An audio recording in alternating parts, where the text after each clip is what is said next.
Assalamualaikum warahmatullahi wabarakatuh. Dikisahkan di Tarim, Yaman, terdapat satu pesantren yang terkenal bernama Rubat Tarim. Pesantren ini telah melahirkan puluhan ribu ulama yang tersebar di seluruh dunia. Di sana para santri diajarkan berbagai macam ilmu, khususnya spesifikasi ilmu fikih sebagai keunggulannya. Di pesantren itu pula ada seorang santri, sebut saja namanya Fulan. Fulan ini merupakan seorang santri yang menetap 13 tahun bersama Habib Abdullah bin Umar Asy-Syatiri dan sangat cerdas, kuat hafalannya, tangkas dan rajin. Ia menjadi santri yang sudah mencapai derajat mufti saking pintarnya. Ia juga hafal semua masalah fikihiyah yang terdapat dalam kitab Tuhtatul Muhtaj, sebuah kitab yang tebalnya 10 jilid cetakan Darul Dia atau 4 jilid cetakan Darul Kutub Ilmiah. Kesehariannya di pesantren, si Fulan ini disukai oleh teman-temannya, sebab ia dibutuhkan oleh rekannya untuk menjelaskan pelajaran yang belum dipahami serta mengajar kitab-kitab lainnya. Hampir 13 tahun menjadi santri Rubat Tarim, tentu saja hampir dipastikan kapasitasnya ia termasuk ulama besar.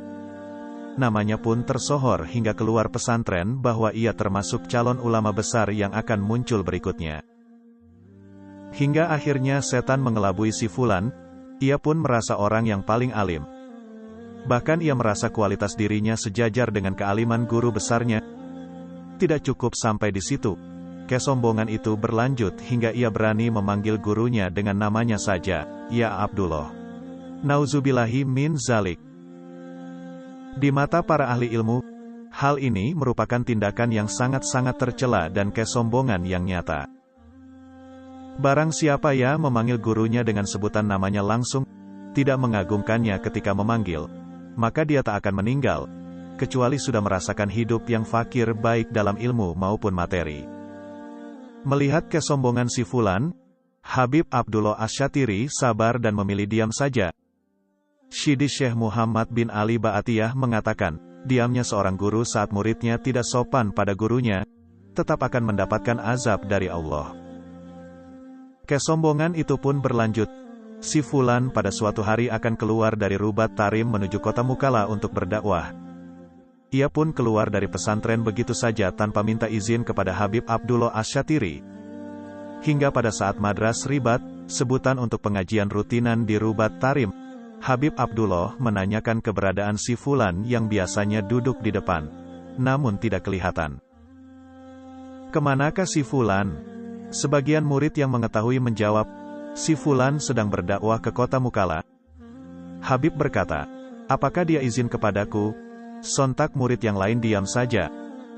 Dan Habib Abdullah kemudian berkata, "Baiklah, kalau begitu biarkan si Fulan pergi, akan tetapi ilmunya tetap di sini." Di sisi lain di kota Mukalla, Yaman, para ahli ilmu dan talibul ilmi dan para pecinta Habib Abdullah Asy-Syatiri yang mendengar bahwa si Fulan santri senior Rubat Tarim akan mengisi ceramah di Masjid Baumar Mukalla Kodim, mereka pun berbondong-bondong datang. Mereka pun mempersilakan si Fulan untuk memberikan ceramahnya. Si Fulan naik ke mimbar dan memulai isi ceramahnya. Ia memulai dengan basmalah, hamdalah, solawat kepada Nabi amma ba'du. Kemudian ia membaca sebuah ayat. Ketika ingin menjelaskan ayat ini, namun, ternyata dia terdiam seperti kayu yang berdiri tegak dan kebingungan tak mampu berbicara menjelaskan ayat tersebut. Hingga dia duduk 5 menit dia terdiam di hadapan jamaah. Di hadapannya dia menoleh ke jamaah dan mereka juga memandang si Fulan. Hingga akhirnya dia duduk menangis karena semua ilmu yang pernah ia hafal hilang seketika. Bahkan kitab kecil Safinatun Najah tak hafal satu kalimat pun, apalagi kitab Tuhfah yang awalnya telah dihafal. Ketika diribat bagaikan unta yang sangat mahal harganya karena mempunyai keistimewaan dan kelebihan sendiri, jamaah yang melihatnya kaget melihat itu. Salah satu ahli ilmu di kota Mukalla yaitu Habib Abdullah Shodiq Al-Habsyi. Beliau pernah mondok mencari ilmu di Ribat Tarim selama 9 tahun. Beliau mengerti bahwa pasti ada sesuatu yang tidak beres dari si Fulan.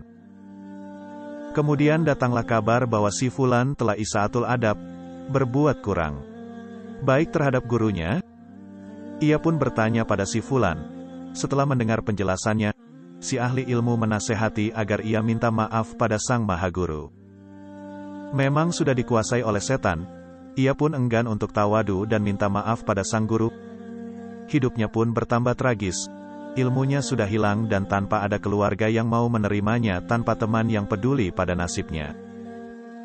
Hingga ia hidup dalam keadaan sangat miskin di pinggiran kota Mukalla dan sehari-hari menjadi penjual arang di toko area pasar.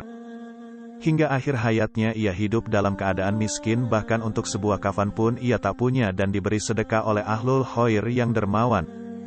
Innalillahi wa inna ilaihi rojiun. Salah satu yang mengurus jenazahnya dan memberi sumbangan kain kafan adalah Habib Abdullah Shadiq Al-Habsyi. Dari kisah ini mari kita perbaiki etika kita kepada guru kita dan kepada siapapun agar tidak su'ul adab.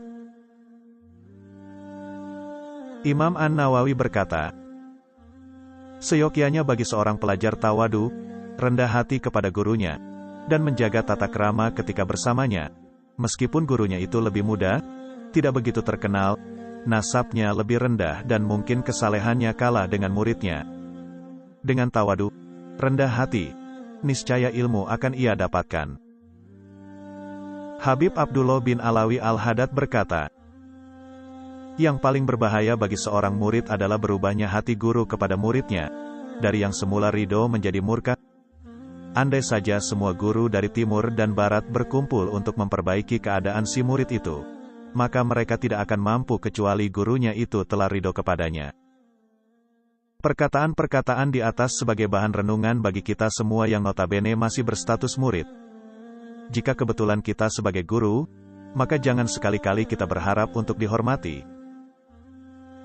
Subhanallah, semoga yang sekarang membagikan tausiah ini, semua dosanya diampuni Allah, diangkat derajatnya, dimudahkan rezekinya, dikabulkan segala hajatnya, dan mendapatkan jodoh yang setia, serta anak yang soleh dan solehah, sehingga bisa masuk surga melalui pintu mana saja. Amin, amin, ya robbal alamin.